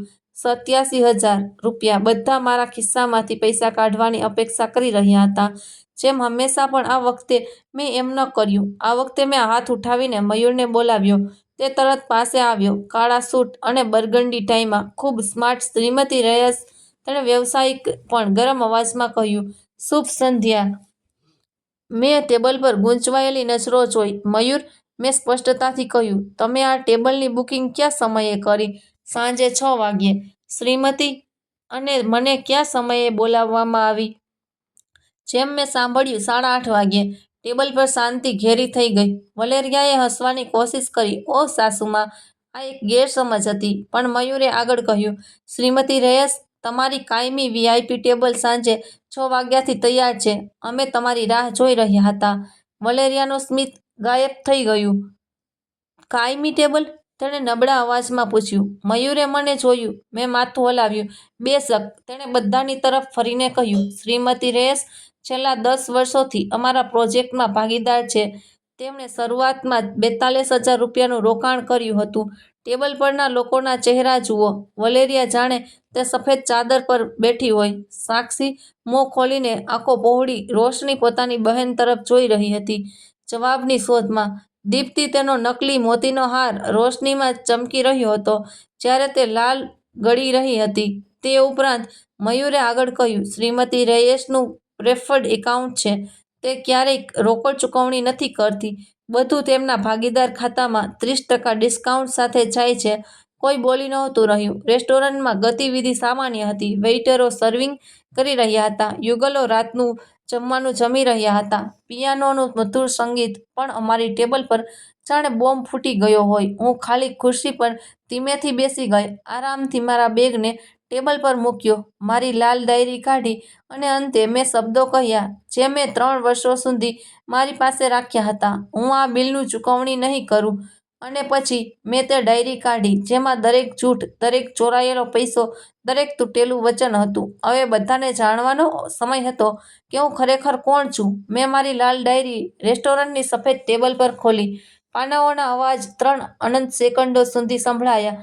બધા મને જોઈ રહ્યા હતા, કેટલાક ડરના મર્યા, કેટલાક ગૂંચવણમાં. વલેરિયા, જે નફરતને છુપાવવાની કોશિશ કરી રહી હતી, તે 87,000 રૂપિયા. મેં તે બિલ તરફ ઇશારો કરતા કહ્યું, જે વેઇટરે છોડ્યો હતો. મોએટ શેમ્પેન, લોબસ્ટર પ્રીમિયમ ચીઝ સાથે હેંગોના એપ્રેસેતર, બેલ્જિયમ ચોકલેટ સાથે રાસબેરી ડેઝર્ટ. મારા પૈસા પર ખૂબ ઉધાર. મારો અવાજ ન કાપ્યો. 3 વર્ષમાં પહેલીવાર ન કાપ્યો. શ્રીમતી દીપ્તિ, એણે ચીરનારી અવાજમાં કહ્યું. મેં હાથ ઉઠાવ્યો. તે ચૂપ થઈ ગઈ. તમે મને સાંભળશો? મેં દ્રઢતાથી કહ્યું. કારણ કે તમે 3 વર્ષોથી બોલતા આવ્યા છો. હવે મારો સમય છે. મેં ડાયરીનું પહેલું પાનું પલટ્યું. 15 જૂન 2022. 1,80,000 રૂપિયાની કાર માટે પહેલા હપ્તાનું ટ્રાન્સફર. ચૂકવણીનું વચન 1 વર્ષ. હવે સુધી પ્રાપ્ત ચૂકવણી શૂન્ય. સાક્ષીએ મોં ખોલ્યું. મેં એક નજરમાં તેને રોક્યો, જેમ જ્યારે તે 6 વર્ષનો હતો અને જિદ્દી થઈ ગયો હતો. મેં ચૂપચાપ જોયું. 20 સપ્ટેમ્બર 2022. 2,40,000 રૂપિયા. વલેરિયાની ઓનલાઈન દુકાનમાં રોકાણ માટે વસૂલીનું વચન. 8 મહિનામાં નફો. દુકાન ક્યારેય અસ્તિત્વમાં જ ન આવી. વલેરિયાએ હસ્તક્ષેપ કરવાની કોશિશ કરી. હું સમજાવી શકું છું. નહીં, મેં લોખંડના અવાજમાં કહ્યું. મેં ભારે અવાજમાં કહ્યું. કોઈ સમજાવવાની વાત નહીં. જૂઠું છે અને મારી પાસે દરેક એકનો પુરાવો છે. મેં મારો ફોન કાઢ્યો, તે ફોટો ફોલ્ડર ખોલ્યો જે રોડ્રિગોએ મને મોકલ્યો હતો. આ છે તે દુકાન જે અસફળ થઈ ગઈ. મેં સ્ક્રીન બતાવતા કહ્યું. સિવાય કે ક્યારેય કોઈ ભૌતિક રજિસ્ટર નહોતું, ક્યારેય કોઈ સપ્લાયર નહોતો, ક્યારેય કંઈ નહોતું. મેં વધુ તસવીરો પલટી. આ છે તમારા ખાતાના વિવરણ. સંયુક્ત ખાતા. વર્તમાન શેષ 3,40,000 રૂપિયા. સાક્ષી લાલ થઈ ગયો. માં, આ પ્રાઇવેટ છે. મેં તેના માટે પૂરું કર્યું. તમે મારી પ્રાઇવસીને જાહેર બનાવી દીધી. હવે મારો ટર્ન છે. મેં નોટબુક વાંચવાનું ચાલુ રાખ્યું. દરેક લીટી, દરેક તારીખ, દરેક પૈસો. પ્લાસ્ટિક સર્જરી જે મેડિકલ ઇમરજન્સી તરીકે છુપાવવામાં આવી. તે યાત્રા કેન્કુનની જ્યાં મને આમંત્રિત નહોતી કરવામાં આવી. કાર્ડના એવા દેવા જે તેઓ ચૂકવી નહોતા શકતા જ્યારે તેઓ લક્ઝરી ચીજો ખરીદી રહ્યા હતા. 6,70,000 રૂપિયા. 36 મહિનામાં પણ પૈસા માત્ર એક ભાગ છે. મેં નોટબુક બંધ કરતા કહ્યું. મેં સ્ક્રીનશોટ કાઢ્યા, તેમને એક એક કરીને ટેબલ પર રાખ્યા.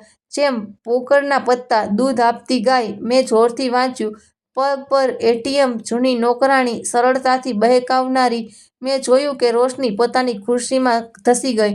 આ તેના સંદેશ છે, મેં કહ્યું. તેની વાતચીત, તેની મજાક. મેં દરેક એકને સ્પષ્ટ અવાજમાં વાંચ્યા, ઉતાવળ કર્યા વિના. રેસ્ટોરન્ટ પોતાની ધૂનમાં હતું, પણ મેં અન્ય ટેબલોમાંથી છુપાયેલી નજરો અહેસાસ કરી. મયુર પાસે જ ઊભો રહ્યો, વ્યાવસાયિક પણ સચેત. હું તે સંદેશ પર પહોંચ્યો જેણે મને સૌથી વધારે દુઃખ પહોંચાડ્યું હતું. મારી મેનેજરને સરળતાથી બહેકાવી શકાય છે. બસ, હું તેને દુઃખી ચહેરો બતાવું છું અને તે પૈસા આપે છે. મેં સાક્ષીની આંખોમાં સીધું જોયું. તો શું તમે મને આવી રીતે જુઓ છો? જાણે હું સરળતાથી બહેકાવનારી છું? તેણે મારી નજર ન ઝુકાવી. માં, આ એક સંદેશ. તે લખ્યો છે. સાક્ષી, તારો નંબર, તારી લખવાની શૈલી, તારી પ્રોફાઇલ ફોટો. તેના ચહેરા પર આંસુ વહેવા લાગ્યા. પણ તે પસ્તાવાના નહોતા, તે શરમજનકતાના નહોતા. તે પકડાઈ ગયા. મેં અંતિમ દસ્તાવેજ કાઢ્યો. વલેરિયાની યોજના, મારા ઘરને ચોરવાની. મેં પૂરું વાંચ્યું. દરેક બિંદુ, દરેક પગલું જે તેમણે ઉઠાવવાની યોજના બનાવી રહી હતી. 6,08,000. મેં અંતમાં કહ્યું. આ છે મારા ઘરનું મૂલ્ય. તે ઘર જે મેં 40 વર્ષની મહેનતથી ખરીદ્યું.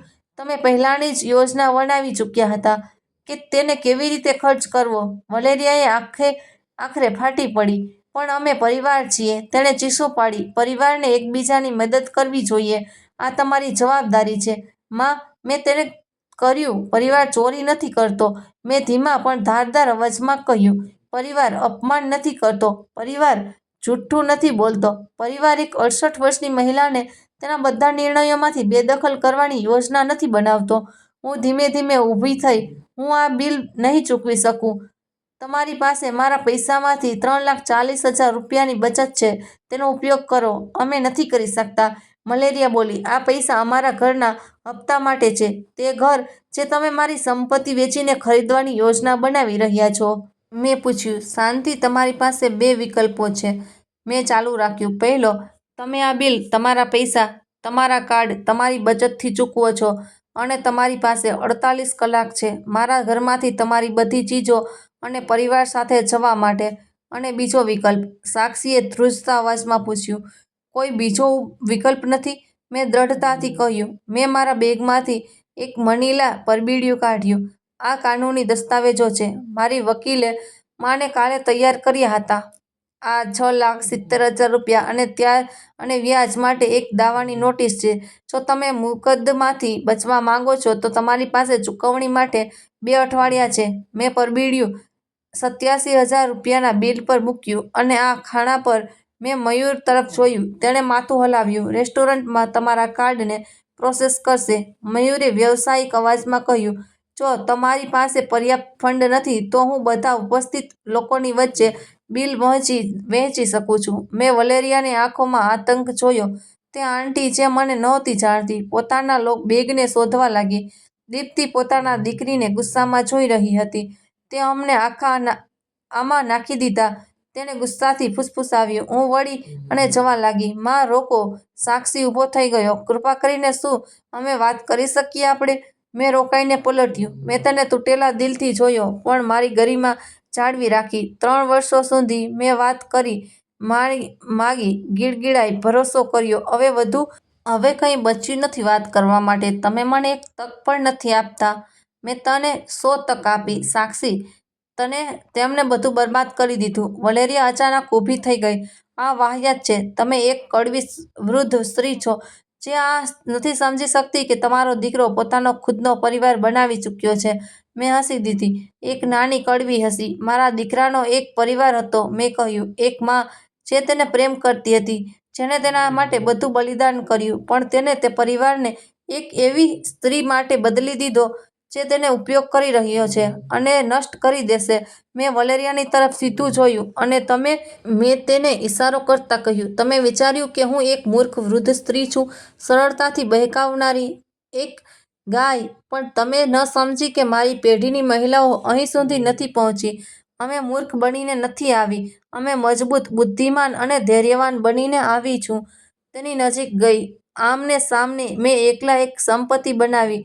મેં એકલા હાથે એક દીકરાને ઉછેર્યો. મેં એવા દેવા ચૂકવ્યા જે કોઈને પણ ડૂબાડી દેત. અને તમે માત્ર તે લો છો જે બીજાઓએ બનાવ્યું છે. વલેરિયા ગુસ્સાથી ધ્રુજી રહી હતી. આ અહીં સમાપ્ત નહીં થાય. તેણે ધમકી આપી. તમે સાચા છો, મેં કહ્યું. આ અહીં સમાપ્ત નહીં થાય, કારણ કે હું દરેક પૈસો પાછો લઈશ જે મારાથી ચોરી થયો છે, અને હું ખાતરી કરીશ કે બધા લોકો જાણે કે તમે ખરેખર કોણ છો. મેં મારો બેગ, મારી નોટબુક, મારી ગરિમા ઉઠાવી અને રેસ્ટોરન્ટમાંથી માથું ઊંચું કરીને બહાર નીકળી. મારા પાછળ મેં ચીસો પાડવાની, દલીલ કરવાની, ખુરશીઓના ખસવાની અવાજ સાંભળ્યો. મયુરે દરવાજા પર મને પકડી લીધી.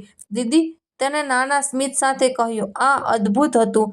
તમારી મદદ માટે આભાર. પણ મયુર, મેં તેમના કાર્ડ પ્રોસેસ કરી દીધા છે. તેમને 4 લોકોની વચ્ચે બિલ વહેંચવું પડ્યું. કોઈ પણ એકલા બિલ નહોતું ચૂકવી શકતું. મેં સ્મિત કરતા કહ્યું, સારું. બહાર રાતની તાજગીએ મારા ફેફસાને ભર્યા. 3 વર્ષોમાં પહેલીવાર મેં પૂરી રીતે શ્વાસ લીધો. લડાઈ હજી શરૂ થઈ હતી, પણ હું પહેલેથી જ યુદ્ધ જીતી ચૂકી હતી. મેં વિચાર્યું કે આ ટકરાવ સાથે બધું સમાપ્ત થઈ જશે. મને નહોતી ખબર કે ન તો સૌથી ખરાબ અને ન તો સૌથી સારું હજી આવવાનું બાકી હતું. આજે 16 સપ્ટેમ્બર છે, બરાબર 6 મહિના પહેલાંની વાત છે, જ્યારે હું ઇમ્પેરિયલ ગાર્ડનમાં હતી. આજે હું મારા ઘરની છત પર બેઠી છું. 3જો માળ, મારો સ્ટુડિયો, મારું પુનઃપ્રાપ્ત આશ્રય. બાગના જાકારા ફૂલો પોતાની પૂરી ખૂબસૂરતીમાં છે. જાંબલી અદ્ભુત, બિલકુલ જેમ અર્જુને 30 વર્ષ પહેલાં લગાવ્યા હતા. મારી પાસે તેના મુલાયમ પલંગ પર લૂના, મારી 2 વર્ષની ગોલ્ડન રિટ્રીવર. મેં તેને 3 મહિના પછી ગોદ લીધો હતો. તે ઝઘડા પછી તે મને તે આંખોથી જોઈ રહ્યો હતો, પ્રેમથી ભરેલી, તે જે પ્રેમ એક પરિવારને આપવો જોઈએ. મારા એક હાથમાં કે મોબાઈલ ચાનો કપ ને બીજા હાથમાં મારો ફોન. મને એક નોટિફિકેશન મળી કે ચૂકવણી કરનાર, અંતિમ ટ્રાન્સફર. મને જણાવો કે 6 મહિના શું થયું. ઝઘડાની રાત્રે હું રાત્રે 11 વાગ્યે ઘેર પરત ફરી. ઘર અંધારું અને શાંત હતું. ફરીથી મારું બીજા દિવસે સાક્ષી અને વેલેરિયા એક ટ્રક સાથે આવ્યા. અમે વાત ન કરી. તેઓ ચૂપચાપ પોતાની ચીજો પેક કરી રહ્યા હતા. વેલેરિયા નાણાકીય રીતે રડી રહી હતી. સાક્ષી મારી નજરથી બચતો રહ્યો. માં, કૃપા કરીને, તેણે કહ્યું જ્યારે તેમણે છેલ્લો ડબ્બો ઉપર ઉઠાવ્યો, આ એક ભૂલ છે. અમે તેને સુધારી શકીએ છીએ. હવે કંઈ સુધારવાની જરૂર નથી. મેં મારા ઘરના દરવાજાથી જવાબ આપ્યો, તમારી પાસે મારી વકીલનો નંબર છે. બધું હવે કાનૂની રીતે થશે. એટલું સરળ. શું તમે તમારા એકમાત્ર પરિવારનો ત્યાગ કરી રહ્યા છો? તમે 3 વર્ષ પહેલા આ પરિવારને તોડી દીધો. સાક્ષી, હું કેવળ તે ચીજને સ્વીકાર કરી રહ્યો છું જે હવે અસ્તિત્વમાં નથી. તેઓ ચાલ્યા ગયા. ટ્રક ચાલી ગઈ અને 14 મહિના પહેલીવાર મારું ઘર ફરીથી કેવળ મારું થઈ ગયું. તે રાતે મેં દરેક રૂમમાં ફરીને જોયું. મેં લાઇટો ચાલુ કરી, બારીઓ ખોલી, તાજી હવાને અંદર આવવા દીધી અને બધું સાફ કરી દીધું. બીજા માળ પર તે રૂમ જે તેમણે લીલો હતો, ખાલી હતો, સફેદ રંગનો, જે હું ચાહું તેવું કરવા માટે તૈયાર હતો. મેં નક્કી કર્યું કે તે સિલાઈના રૂમમાં બદલી દઈશ. હું હંમેશાથી સારી રીતે સિલાઈ કરવા માંગતી હતી. બીજા દિવસે મેં મારી વકીલ શ્રીમતી પેટ્રિશિયાના મેન્ડોઝાને નિયુક્ત કરી, જે 52 વર્ષની, ગંભીર અને વ્યાવસાયિક હતી. શ્રીમતી રેયસ, તમારી પાસે જે પુરાવા છે તેનાથી અમે છેતરપિંડી, નાણાકીય દુરુપયોગ અને માનસિક ઉત્પીડન માટે મુકદ્દમો કરી શકીએ છીએ. તેણે પોતાના કાર્યાલયમાં મને જણાવ્યું કે એક મુકદ્દમામાં કેટલો સમય લાગશે. 2 વર્ષ, કદાચ 2.5 વર્ષ. અદાલતોમાં લડાઈ. 2 વર્ષ મારા દીકરાને ન્યાયાલયમાં જોવો. 2 વર્ષ મારી જિંદગીનો આના પર ખર્ચ કરવો. જો અમે એક સમજૂતી રજૂ કરીએ જ?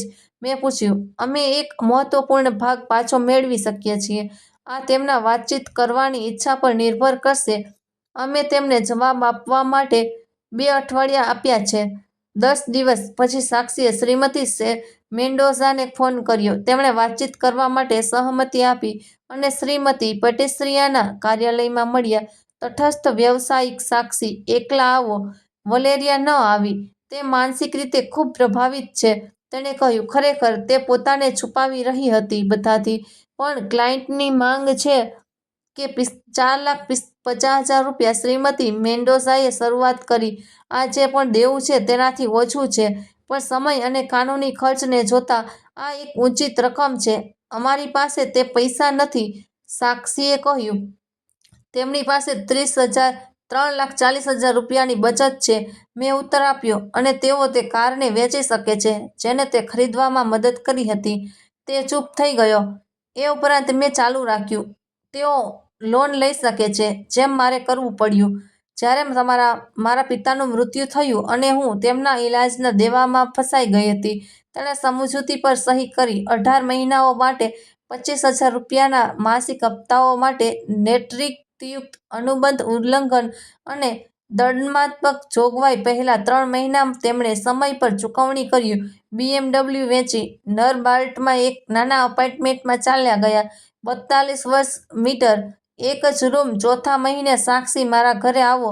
જે સંમતિ પર સહી કર્યા પછીથી તેણે વ્યક્તિગત રીતે પહેરો જોયો. તે ખૂબ થાકેલો, પાતળો, કાળા ઘેરા દેખાઈ રહ્યો હતો. શું હું અંદર આવી શકું છું? તેણે ગેટથી પૂછ્યું. અહીં ઠીક છે, મેં દરવાજો ખોલ્યા વિના ઉત્તર આપ્યો. તે બીજી તરફ એક અજાણી વ્યક્તિની જેમ ઊભો રહ્યો. માં, મારે તને કંઈક કહેવું છે. મેં ચૂપચાપ રાહ જોઈ. વેલેરિયા દરેક છૂટાછેડા લઈ રહી છે અને મને આશ્ચર્ય થયું. ઊંડાઈમાં તેણે જાણી લીધું હતું. કેમ? મેં પૂછ્યું કે કડવાશ સાથે હસે છે કારણ કે બધું જૂઠું હતું. કારણ કે જ્યારે પૈસા સમાપ્ત થઈ ગયા તો પ્રેમ પણ સમાપ્ત થઈ ગયો. કારણ કે તે તૂટી ગયો. તે રડવા લાગ્યો. કારણ કે તમે સાચા હતા. આ બધું જમા. મેં ગેટ ખોલવાનો પ્રયાસ કર્યો, તેને ગળે લગાવવાનો, તેને જણાવવાનો, તે બધું ઠીક થઈ જશે. જેમ મેં બાળક હતો અને પાર્કમાં પડી ગયો હતો, પણ તે બાળક નહોતો. તે 35 વર્ષનો માણસ હતો જેણે નિર્ણય લીધો હતો. સાક્ષી, મેં નરમ પણ દ્રઢ સ્વરે કહ્યું, હું તને ખરેખર માફ કરી રહી છું, પણ માફ કરવું એટલે નહીં ભૂલવું. મને ખબર છે. તેણે મારા આંસુ લૂછતા કહ્યું, હું માત્ર એ ઈચ્છતો હતો કે તું જાણે કે મને ખેદ છે. હું બધું જ મારા ખેદ મહેનત કરું છું. શું તમે કંઈક વધુ શોધ્યો? મેં પૂછ્યું, આ મહેસૂસ કરતા કે કંઈક વધુ છે. તેથી એક લાંબુ મૌન. વલેરિયાનો એક પ્રેમી હતો. તેણે આખરે કહ્યું, 3 વર્ષ અમારી લગ્ન પહેલાં, જે રાત્રે, જે લગ્નની વર્ષગાંઠની તેઓ ઇમ્પેરિયલ ગાર્ડનમાં ઉજવણી કરતા હતા, તે તેના પ્રેમી સાથે હતી. જેથી તેમણે મને મોડા બોલાવ્યા, જેથી હું તેમના ખાનગી ઉત્સવનું ચૂકવણી કરી શકું. અને મહેસૂસ થયું કે અંદર કંઈક તૂટી ગયું, ન કે વલેરિયા માટે કંઈક, બલ્કે મારી દીકરા માટે. અને તે બધા માટે જે મેં એક જૂઠને કારણે ખોઈ દીધું હતું. તે દિવસે જ્યારે હું તને સામા આવ્યો, તે તેના ફોનમાં સંદેશાઓ શોધ્યા. તેણે ચાલુ રાખ્યું. તેઓ ત્યારથી સાથે હતા જ્યારે અમે મળ્યા. તેને મારા વિશે ખબર હતી. મને તેના વિશે નહોતી ખબર. મને ખેદ છે દીકરા, મેં ઈમાનદારીથી કહ્યું. કેમ? તમે ખેદ મહેસૂસ કરી રહ્યા છો? તમે તો એકમાત્ર માં છો. તેણે મને સાચું જણાવ્યું અને મેં તમારી વાત ન માની. અમે ચૂપ રહ્યા. તે ગેટની બહાર. હું અંદર શું તારા પાસે ક્યારેય આવવાનો મોકો પામીશ? તેણે ધ્રુજતા અવાજમાં પૂછ્યું. હમણાં નહીં, પણ ક્યારેક, જ્યારે તમે ચૂકવણી કરી દેશો, જ્યારે તમે સાબિત કરી દેશો કે તમે બદલાઈ ગયા છો, જ્યારે તમે ચૂકવણી કરી દેશો. મેં કહ્યું, જ્યારે તમે થેરપી મળશે, જ્યારે તમે સમજશો, ક્યારેક તમે જે કર્યું તેના વિશે અમે વાત કરીશું. તે ચાલ્યો ગયો. પણ પહેલીવાર 3 વર્ષમાં મેં મહેસૂસ કર્યું કે કદાચ કોઈ આશા છે. પછીના થોડા મહિનાઓમાં તેણે કોઈ કમી વિના ચૂકવણી કર્યું. સાક્ષી અને ટ્રાન્સફરના પુરાવા સાથે નાના સંદેશો મોકલતો રહ્યો. મહિના 7નું ચૂકવણી થયું. આશા છે તમે ઠીક છો. મહિના 10 મેં થેરેપી શરૂ કરી. મહિના 15 3 વધુ બાકી છે. 1 અઠવાડિયા પહેલા અંતિમ ચૂકવણી થયું. 4,50,000 પરત કરાયા. આ 6,70,000 નહોતા, પણ તે મારી ગરિમા, સન્માન અને ન્યાય હતા. આજે સવારે સાક્ષીએ લખ્યું, અંતિમ ચૂકવણી પર દેવામાં આવ્યું. મને મોકો આપવા બદલ આભાર, જેથી હું કંઈક અંશે સુધારી શકું. શું અમે ક્યારેય ચા પર મળી શકીએ છીએ? મેં હજી પણ જવાબ નથી આપ્યો, કારણ કે હું હજી પણ ઠીક થઈ રહી છું. મારું ઘર હવે પૂરી રીતે મારું છે. મેં દિવાલો રંગાવી, મારા પરિવારની તસવીરો પાછી મેળવી, નવા છોડ ખરીદ્યા અને બગીચામાં એક ઝૂલો લગાવ્યો. ભલે કોઈ તેને ન ઉપયોગ કરે, બસ એટલા માટે કે હું કરી શકતી હતી. મેં મેમાં ઈંટની યાત્રા કરી. રોમ, ફ્લોરેન્સ, વેનિસ. 50,000. સપનાની યાત્રા જેને મેં પહેલા ટાળી. રેસ્ટોરન્ટમાં તાજા પાસ્તા ખાધા. લોક્યો પુલ પર સૂર્યોદય જોયા. મેં વેડિંગના ઓનોલ્ફો વિશે વિચારતા કહ્યું, મેં મારી રસોઈની ફરીથી સજાવી. 1,80,000. હવે તે આધુનિક અને કાર્યાત્મક છે, જેમાં એક કાઉન્ટર છે જ્યાં દીપ્તિ બેસે છે જ્યારે હું માત્ર મારા માટે ખાણું બનાવું છું. મેં મારી વ્યવસ્થાને અપડેટ કરી.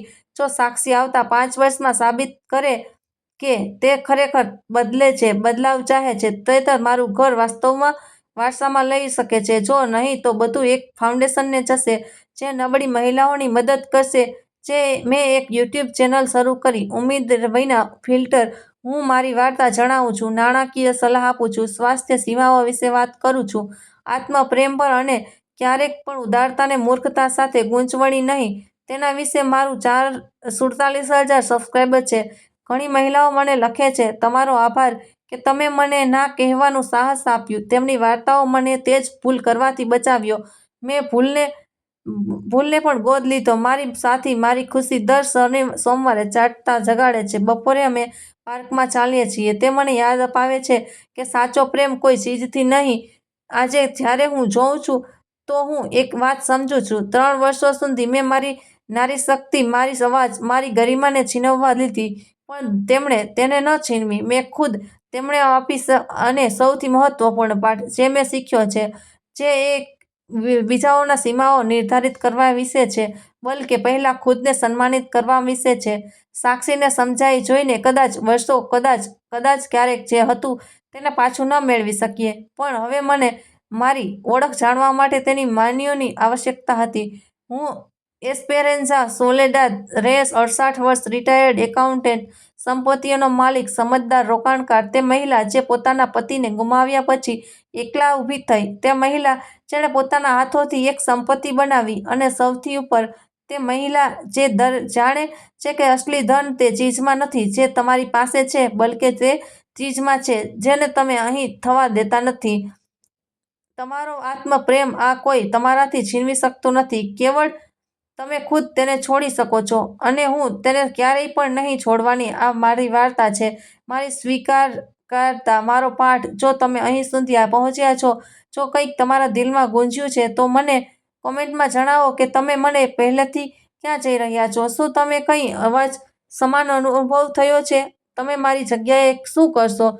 અને યાદ રાખો, સબસ્ક્રાઇબ કરો જેથી તમે અસલી જીવનની વાર્તાઓ સાંભળતા રહો. અસલી મહિલાઓની જે નક્કી કરી ચૂકી છે કે તેમની ગરિમા બીજાઓની સુધારણાથી વધુ છે. કારણ કે ક્યારેક બસ કાફી કહેવું માટે ખુદને આપવાનો સમય સૌથી મોટો પ્રેમનો હોય છે. આગલી વાર્તામાં મળીએ. ત્યાં સુધી આવજો. હર હર મહાદેવ.